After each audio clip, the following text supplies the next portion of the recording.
गंगापुर नामक गांव में रामू अपनी पत्नी शांता के साथ रहता था। उनको 3 बेटियां थीं, शालिनी, मालिनी और रागिनी। रामू और शांता सुबह जल्दी उठकर घर का सारा काम कर कर खेतों में जाते थे। बाकी बचा घर का सारा काम खत्म कर कर तीनों बहनें स्कूल जाती थी।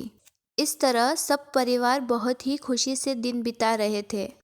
हर रोज शालिनी सोते समय अपनी छोटी बहनों को परियों की कहानी सुनाती थी, लेकिन उन्हें पता था परी सच में नहीं होती है। फिर भी उनको परियों की कहानी सुनना अच्छा लगता था।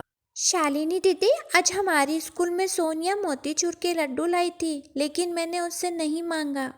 बहुत अच्छा किया जो तुमने उनसे लड्डू नहीं मांगे। हाँ, क्योंकि हमें दूसरों की चीज नहीं मांगनी चाहिए। पर दीदी, हमको कब मिलेंगे ऐसे लड्डू खाने को? तुम कहानी वाली परी को बताओ ना कि हमें बहुत सारे लड्डू दे दे। हाँ हाँ, मैं कह दूंगी, लेकिन अब तुम सो जाओ। सुबह जल्दी भी तो उठना है। हाँ हाँ, ठीक है दीदी। फिर सब सो जाते हैं। अगले दिन रविवार था और स्कूल की छुट्टी थी और सब बहनों ने मिलकर सोचा कि आज मम्मी पापा के साथ खेत पे चलते हैं। इतने में रागिनी बोलती है, हम सब खाना भी खेत पे ही खाएंगे। और फिर सब खाना लेकर खेत पे चले जाते हैं। खेत में जाते ही शालिनी अपने माता पिता के साथ खेतों में काम करने लगी और वही पास में मालिनी और रागिनी खेलने लगे। दोपहर के 12 बज गए थे और सबको भूख लगने लगी। अरे चलो दीदी, बहुत हो गया काम, चलो खाना खाते हैं। अरे बच्चों, आ जाओ, मुझे भी बहुत भूख लगी है। तुम सब यहाँ बैठो, मैं पास के कुएं से पानी लेके आता हूँ। जल्दी आना पिताजी। हम सब मिलकर खाना खाते हैं। बहुत देर हो गई लेकिन रामू वापस नहीं आया। अरे, इनको कितनी देर हो गई? तुम्हारे पिताजी अभी तक वापस नहीं आए। तुम यहीं रुको, मैं देख के आती हूँ। नहीं माँ, तुम अकेली मत जाओ, हम भी तुम्हारे साथ चलते हैं। ठीक है, चलो। फिर सब लोग कुएं की तरफ जाते हैं। वहाँ देखा तो पानी का मटका वहीं पड़ा था, लेकिन वहाँ रामू नहीं था। हे भगवान, तुम्हारे पिताजी कहाँ चले गए? कहीं दिख नहीं रहे। ओ जी, सुनते हो? तुम कहाँ पर हो? क्या तुम्हें हमारी आवाज़ आ रही है? हाँ हाँ, मुझे तुम्हारी आवाज़ आ रही है शांता। मैं यहाँ कुएं में गिर गया हूँ, लेकिन मैं यहाँ से हिल नहीं सकता क्योंकि मेरे आसपास बहुत सारे सांप हैं। अगर मैं यहाँ से हिला तो वो मुझे काट लेंगे। ये बात सुनकर शांता रोने लगी। मेरे पति को मैं कैसे बचाऊं? माँ, तुम बिल्कुल चिंता मत करो, हम सब मिलकर पिताजी को बचा लेंगे। यह सब देखकर छोटी रागिनी बहुत घबरा गई और वह रोने लगी और वह मन ही मन में सोच रही थी कि बस कहीं से एक परी आ जाए और उसके पापा को बचा ले। इतने में ही उसे एक नाजुक सी आवाज़ आती है।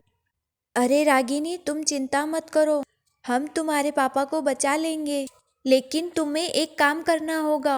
लेकिन तुम कौन हो और कहाँ से बात कर रही हो? वो सब मैं तुम्हें बाद में बताऊंगी। तुम पहले ये बताओ, क्या तुम मेरी मदद कर सकती हो?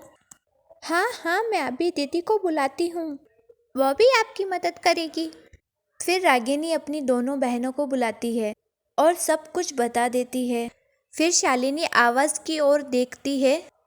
बताओ, हमें तुम्हारी कौन सी मदद करनी होगी, लेकिन तुम कौन हो ये तुम्हें बताना होगा।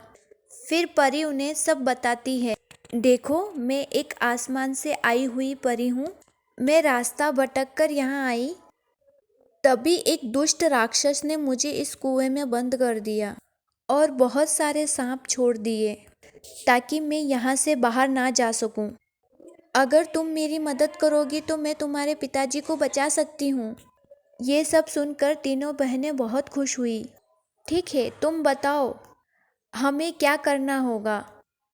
तुम्हें गांव जाकर एक घड़ा भरकर दूध लाना है और इस कुएं की एक तरफ दूध को डालना है। इसकी वजह से सारे सांप एक ही जगह दूध पीने के लिए इकट्ठा हो जाएंगे और दूसरी तरफ से मैं तुम्हारे पापा को लेकर बाहर आ जाऊंगी।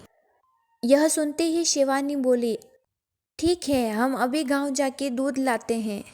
तीनों बहनें गांव की तरफ चल दी और थोड़ी ही देर में घड़ा भरकर दूध लेकर आ गए। फिर शालिनी ने वैसा ही किया जैसा परी ने कहा था। कुएं की एक तरफ सारा दूध डाल दिया। वो दूध देखकर सारे सांप एक तरफ जमा होने लगे। तभी परी हवा में उड़ती हुई रामू को लेकर ऊपर आ गई। सब उसे देखते ही रह गए। शालिनी दीदी, ये तो आपकी परी वाली कहानियों से भी ज्यादा सुंदर परी है। परी रानी, क्या मैं तुम्हें छू सकती हूँ? हाँ हाँ, क्यों नहीं। फिर परी बोलती है, तुमने मेरी बहुत मदद की। बोलो तुम तीनों को क्या चाहिए। तुमने हमारे पापा को बचा लिया, हमारे लिए यही बहुत है। हमें और कुछ भी नहीं चाहिए। लेकिन रागिनी आपसे बहुत नाराज थी। क्या हुआ हमारी गुड़िया रानी को? तुम्हें कुछ चाहिए क्या? हाँ हाँ, मुझे मोतीचूर के लड्डू खाने हैं। बस इतना ही चाहिए? ऐसा कहते ही परी ने अपनी छड़ी घुमाई और वहाँ बहुत सारी मिठाइयों की टोपलियाँ आ गई। बहुत सारे कपड़े, खिलौने।